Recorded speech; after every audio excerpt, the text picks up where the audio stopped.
KjonnyMo Dunk Night Radio. How y'all doing? I'm Johnny Morris, and I thank you all for checking in.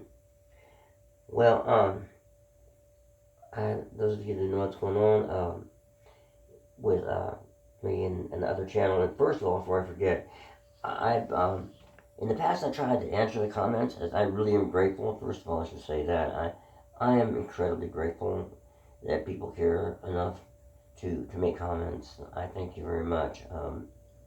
And I know everybody's busy and have their own lives, and there's a whole lot out there on the internet, a ton of stuff. So just to take the time to comment on what I'm trying to do is, I don't take it for granted. I thank you very much. But I've tried in the past to answer them kind of within at least a day when they come in.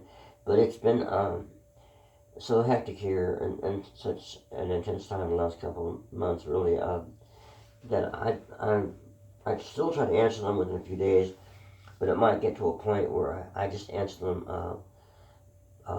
well, more or less once a week or twice a week or something. Because of the, I have to organize a better schedule for my animals. We have a little thing called Harp, Heavenly Animal Rescue Parrot Sanctuary, and it's just us, and we don't, there's not non-profit, we just spend our own money on it, and whatever. And the point is that partly because of my involvement with what I'm doing with the channel and this book that I'm writing with my partner Rosalia Whalen, Down Towards Olive Branch, which is a book about when I first heard about Earl Burnside back in 1976, and it's hard for me to say those words, but not really. I accept how old I am. Back in 1976, I first heard about him. It was just complete luck. I think I don't know if I talked about this before, but maybe I did, but I'll just recap it really fast. So I took these two women. I was in love with both of them. They were in love with each other. Too bad.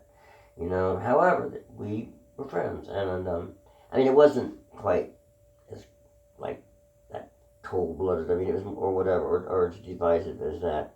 One of them had just, she lived with the other one more as a kid, kind of because of troubles at home. But anyway, these people, I love them, but they're really good people. I was 20 years old. They were maybe 22, 23. But I was on my way to, from the Oregon coast where we live, yachts, they're called yachts, where the river meets the ocean, in the yachts Indians. And, to Eugene, because I wanted to find, I could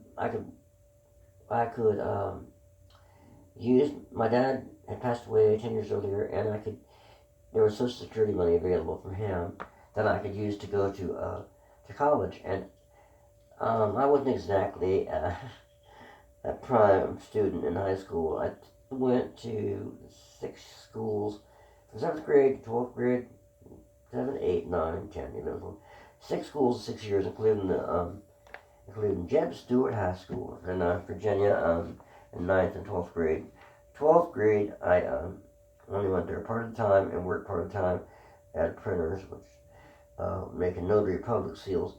But anyway, the point I'm trying to make is that I could use his money, my dad's money, to go to college, and but what college? I mean, with that kind of education, it's like I didn't like school, but I didn't also like digging ditches and washing dishes and being a prep cook and running drugs across the border and almost getting busted by the jump squad many times in Virginia, Washington, D.C. area. I didn't like that stuff either. I wanted out, or whatever crazy stuff I was involved in. And the Oregon coast was pretty mellow for me. I met good people there, and it was a great, I had gone up there.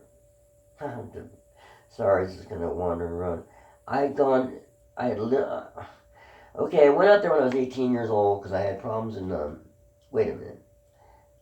I started to talk about RL, and I started to go into this drug stuff again. So I'm going to stop this right here and go back to RL Burnside. Because the fact is that most of us have done dope, at least I think. Maybe not. Actually, Rosalia has never touched the stuff. Never smoked a cigarette. Can you believe that? But she has her own kind of way of being high. Um, anyway, the fact of the matter is, I guess I should explain this. I went out west from Virginia because I was in trouble being around people around Washington D.C. area where I grew up. And my sister had some work and she got graduated from the University of Oregon and she had some work on the coast. So I caught a ride out west with her. And then I spent 6 months on the coast, went down to California for 7 months, um, to San Diego County, and I wound up meeting Tom Morey from the Boogie Board people. He invented the Morey Boogie Board. And the reason I met him was my cousin I was staying with was a Baha'i, and religion Baha'i, and Tom was a Baha'i in his family.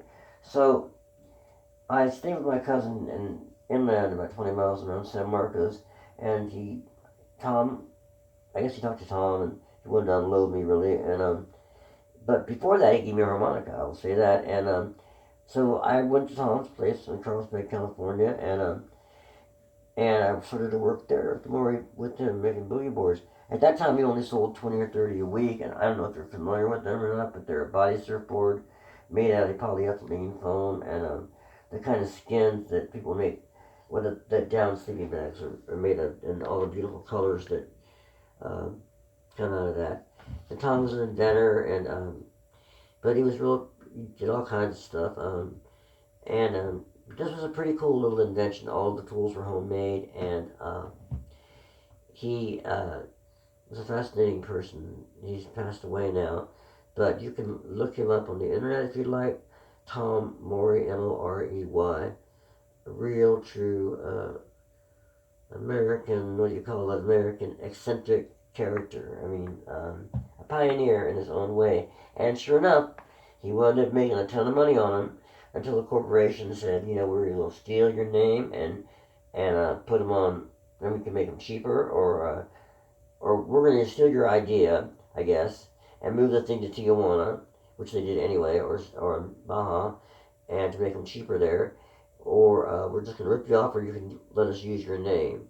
And so he had to agree with this typical corporate move, I guess. And but he still made a good amount of money on that, and good for him. And he was he was a great surfer, wonderful cat. And anyway, but I only worked there a few months. But then after that, I got involved with some crazy stuff, and two sisters, Paula and Susie LaBelle, and wow, I'm getting farther and farther away from RL. Well, sorry. Paula and Susie LaBelle, and one rode with the Mescaleros, and one rode with the Hells Angels. And so I was like 19, and I was working at this restaurant by this guy named, Texas Don, yeah, it was Texas Don's Cafe or something. But Don got sick, and he had to sell it to another guy named, this stupid state, Jersey Joe, okay? So whatever. Anyway, he was an arrogant guy, with all due respect. The big contrast between Northeast Jersey, uptight Jersey, and laid back Texas. Anyway, and he was especially mad at me when the guy came in. At that time they had jukeboxes, and I happened to be the person around, and he asked what I wanted, and I ordered a bunch of country stuff, the real Hank Williams Senior stuff, and I guess when Joe came back, he was pretty angry about all this country stuff on his jukebox, but c'est la vie. Anyway, but Paula worked there. Paula LaBelle. God, I shouldn't say her name, but whatever. Paula LaBelle, I'll say it anyway, because I wrote a song about them. The LaBelle twins. And her sister Susie, they were twins.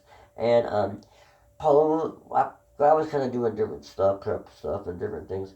And Paula would be nodding down at the counter, and I'd say, one time I said, Paul, I sure would like some of that dream powder you're doing. And she kind of smiled at me, because, she was a few years older, and smiled and said, well, maybe I can fix you up. And so she did, and I met this Mexican guy, friend of hers, and then over and over, met him again a few more times, and then finally, Joe was a hard guy to work for, and he was just pretty cold-blooded, and he took advantage of me in some ways just by with labor and things. But he wound up owing me about $500, which is quite a bit of money in 1975, $500, and he threatened not to pay me, and because he, just being the arrogant prick that he was.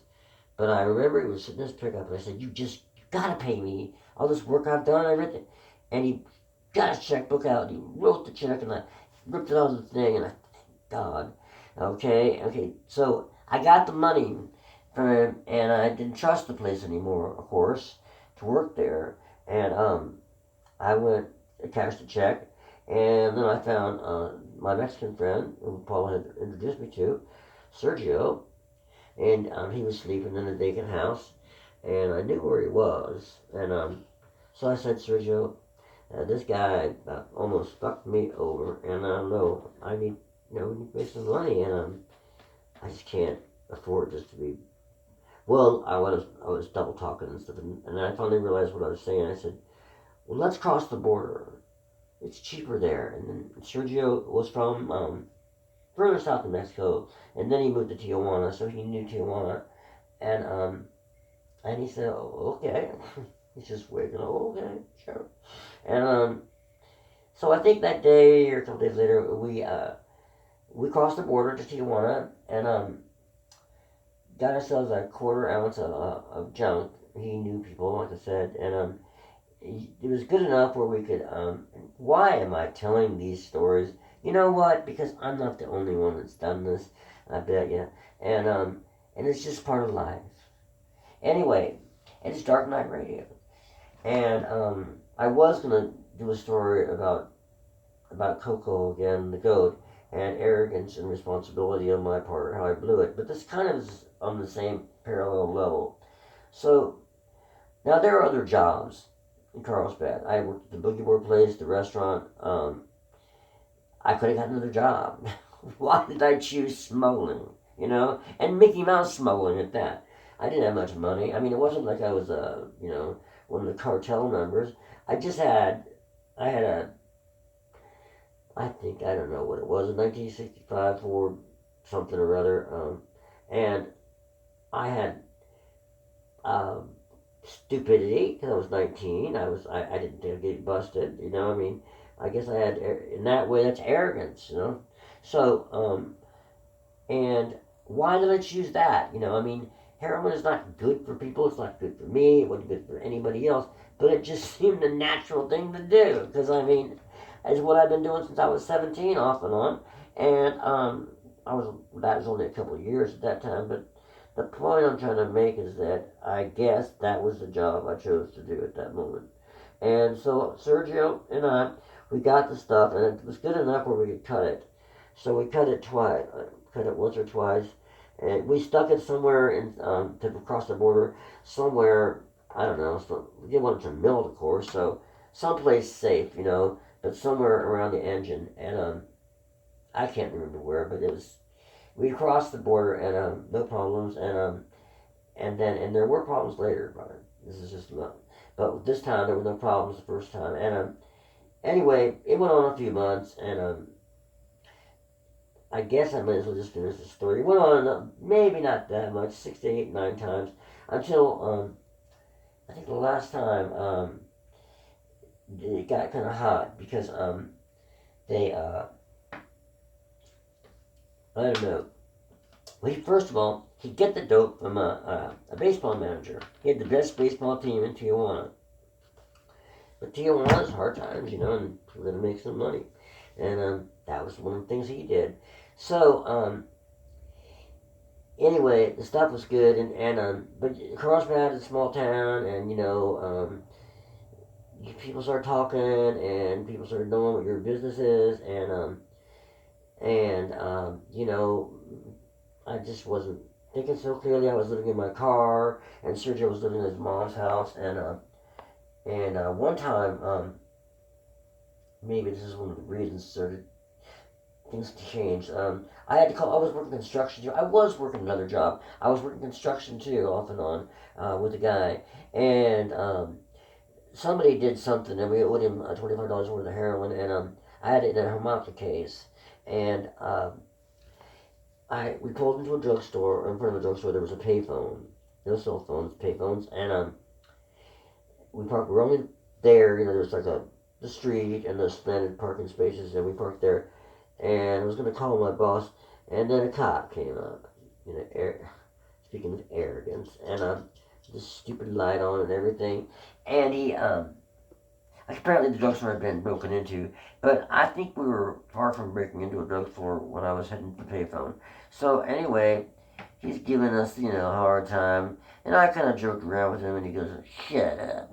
I'm thinking, "You fucking pig," So anyway, I had different problems with the cops there, because 19, again, kind of being arrogant, like one time walking down the railroad tracks, to the side of the railroad tracks, not in the middle, and they had to get my wisdom teeth taken out. And it was on Medi-Cal, so luckily they had to pay for it. But I wasn't in a really super mood and a good mood. But I was walking down there, and then I get to where I'm supposed to go into the street, and a cop comes up, and he goes, "Hey, read that sign over there, man." I said, "Listen, I'm going to get my wisdom teeth taken out. I don't feel I don't want to read this. I just want to get my teeth taken out." He goes, "Oh, go ahead and read it." I did, and he goes, "Of course, no walking along the railroad tracks." And just look at him, shake my head, and say, "Okay." And then go get my teeth out. Anyway, that wasn't the only time I had trouble with the cops, but whatever, it was a weird time. I was living in my car, and Sergio, he wound up living in the front seat, and I was in the back seat for a while, come to think of it. And there were people who, thought, and other people that liked me, people that, thought I was up to some trouble with Sergio, but whatever. This time the cop, all I could think of was we had $25 worth of heroin in the harmonica case, and I hope the hell he doesn't ask me to empty my pockets. And so, luckily, the cop, the fucker cop, split and left us alone so I could continue to call my boss and find out when I was supposed to go to work the next day. So in that aspect, I was being responsible and trying. So, alright, so we're selling stuff here and there, different places, and just, I'm doing what I'm doing, and like everybody else lives in the car, finding here and there places to get washed up and bathrooms and stuff, and Sergio's mom, once in a while, gives him extra food to give to me, the great, wonderful Mexican food, homemade, wonderful stuff, and, before this last trip, I don't know, it was around that time, I was sleeping in this driveway in the car, and a woman comes. It was kind of an old style 1940s courtyard, kind of toward like these houses. What were they called? Not cabanas, but bungalows, I guess. It must have been beautiful around. It was beautiful in 1940s Los Angeles and California, but that's a small town, kind of small town across the way, so it still had that taste of that old style Southern California culture. And this is almost, can it be really true? Almost 1975? Oh my God, it's almost 50 years ago. Wait, am I that old? Jesus Christ, I guess I am. Anyway, that doesn't seem possible. Is it true that 25, 75, and 25 equals the year 2000? And is it really true that 23 years have really gone by since the year 2000? Oh my God. But anyway, back to 1975, on a time machine. Okay, so I'm waking up kind of from this sort of sleep in the car, and this woman from the upstairs bungalow thing comes down and knocks on the window, and she goes, "I've seen you out here a few times. Would you care to come up for a cup of coffee?" And I said, "Sure." And I'd love to.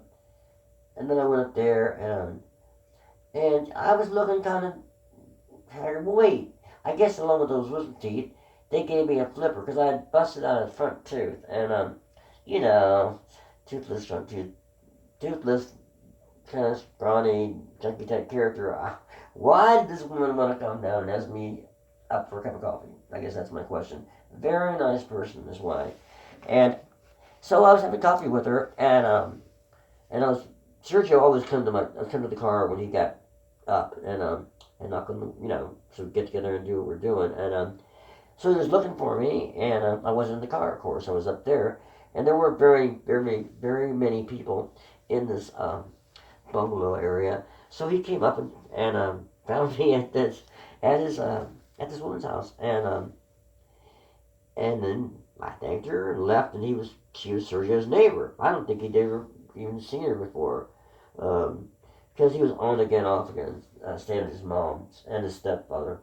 His stepfather, it was American, and his mom was Mexican. Socorro Graham was her name. Beautiful name, Socorro. And originally they were from Louise, Mexico. But then she met her husband, American, who was an ice cream vendor in Tijuana. And then they moved back across the border to Carlsbad. But anyway, so we went ahead and did what we did, and Sergio, I guess, hadn't ever met her because he was on again, off again there, like I said. So around that time, we made this trip, and I don't know how many. Maybe we talked about stopping, but it must have been 6 or 7 times we'd done this, and 4, 6, 7, something like that, but not more than 10. One time we did take 25,000 whites across the border. Got paid a big time $100 each for that trip. And we did it. We had to have dates, so I had a date, and then another guy, Howard, he had a date, but his kind of date was kind of unsure. But she liked to shop, and I just said, "Wait, Lori, you want yourself a trip to Tijuana tonight?" Because we all needed dates to kind of do the tourist thing, so the people would let us through easier, and it worked. We got through. Unfortunately, before we left, the federales stopped us because my taillights were out, but luckily nothing happened with that. I was in the car then. Sergio, I guess, was driving, but yes, 3 guys, 3 dates, real sweet time. Anyway, 25,000 whites getting paid $100 to cross that lousy border. Incredible, stupid. Anyway, so we kind of talked about stopping this crazy stuff, and maybe one more time. Okay, so we went down there, and cop an ounce. We were getting, a little more weight. We got that quarter the first time, and then more. It was more like ounces. And again, the dope was much better than when it crossed the border because you could, when on the American side, because you could cut it, and with brown sugar or whatever. I kind of forgotten what people cut it with. I was cutting it with brown sugar or something, and or coffee, whatever. The point is that, God, I must seem like a horrible person doing this, but I don't care. And I wasn't a horrible person. I was just doing what I did because that's what I kind of learned how to do at that time in my life, and some construction work. And anyway, so we got the stuff, and I think Sergio told me, well, the problem was that people would buy stuff there, people like us, and then people would call the border people, the American side, or I don't know, they'd make a double deal. They'd get their money, and then they'd set up a bust. And so we kind of worried about that. And this time, I know one time we put it in a tire, a spare tire, but this time, for some odd reason, we were kind of paranoid about something. And Sergio decided to walk it across. So he strapped it underneath his, around his crotch, You can use your imagination. But the tape was, it was taped in, so hopefully, no one was going to want to see what's going on, and he had his green card, so he walked across the border with it, but then he told me, when I did find him later, because there's more to the story, that he heard something maybe on the radio, we got the driver or something. I think that was me. So, because the insurance took me to secondary, and yeah, they took me to secondary kind of, and I thought, oh God, well at least I'm gonna have the stuff, but how was Sergio doing? And we bought, you know, kind of cover the tracks, that stuff, you know, junk stuff in Tijuana. And one of the things I had was a ceramic donkey. And so they make us, men come in, and I had track marks on my arms, and they were bitching about that. And so I was just waiting for them to figure out what they were doing. They were searching the car, and I guess, I don't know how much, obviously that's what they're doing. And this guy comes in, the original guy, what they did was they told me to stop the car, and they pushed the car over the secondary. That's what's called the secondary inspection. And thank God it didn't go any further, because I don't know how many inspections. I guess they had secondary and then whatever they do when they're really serious. But they were really serious enough. They were, but the guy comes back in, and he goes, I've got some bad news for you. And I just looked at him. You planted something, motherfucker. And he goes, you know, we searched everything and clean, but you know that donkey you had, that ceramic donkey? And I said, yeah. He goes, we broke the ear off of it accidentally. Oh, accidentally? Yeah, listen, I'm sorry about that. But if you'd like, you can sign this piece of paper here, and make a complaint if you'd like, and you know, so people will be aware of it, and maybe you can get refunded for it. I guess it probably cost about 50 pesos, you know. Well, whatever. No. I said, that's okay. You're doing your job. I understand. I respect that. Sure. I don't have anything. I just came down to get some stuff for my girlfriend at a bazaar in Tijuana. That's all. And I'm just on my way home. Yeah, well, have a nice trip back. And sorry about the donkey. Okay. Go to the car.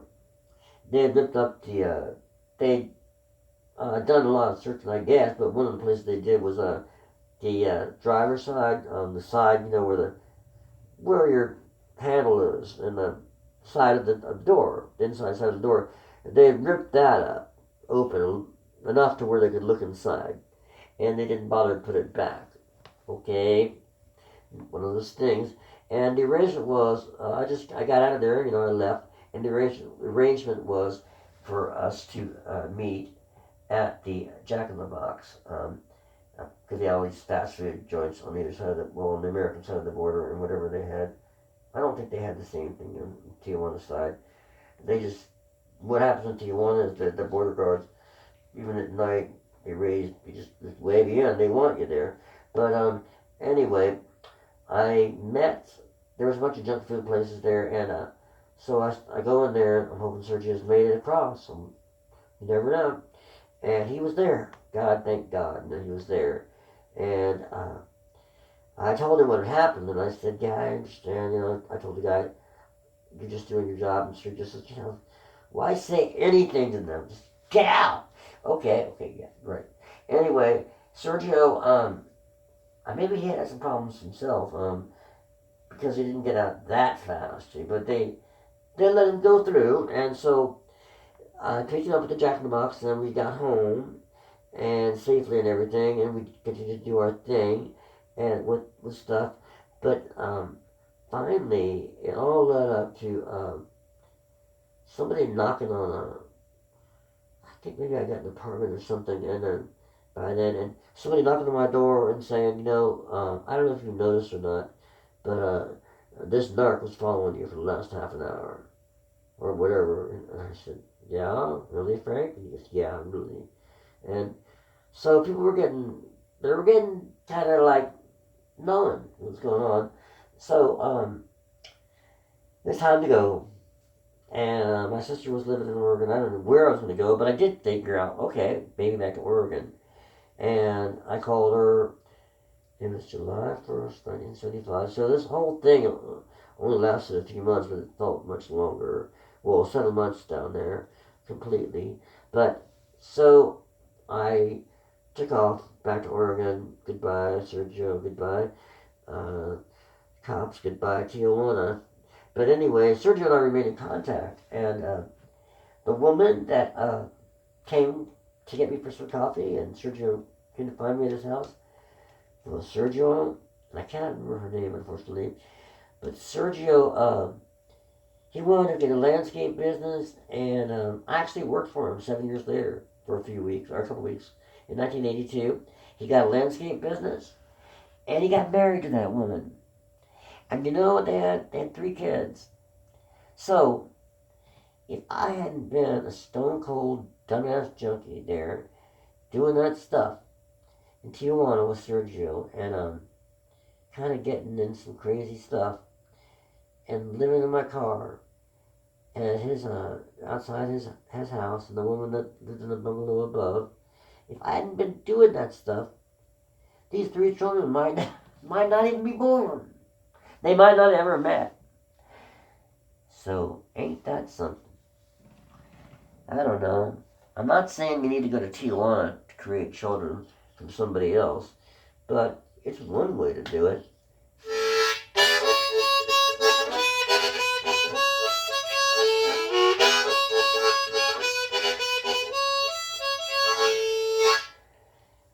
Thank y'all for listening, and I'll get back to the RL story later on next time. Have a good morning, have a good night, have a good afternoon, have a good day wherever y'all are. Be safe, be cool, and I figure like this. Ultimately, I was responsible because I got out of there. I knew what I was doing was wrong, but it was just something that I just did. Before that happened, I forgot to add this part. I got to be pretty good friends with the LaBelle twins, and I really love those people. And we're not people like us that are involved with dope. We're not all about, the drugs. We're just people that are caught up in something in that moment, and there's a lot of humor and a lot of fun and a lot of super danger and a lot of bad stuff involved, but it isn't. You can't. Anybody that just will judge people for who they are and what they do, and like they say, if you're not in their shoes, you really don't know a fucking thing. So goodbye, good night. I love y'all. Thank you for listening.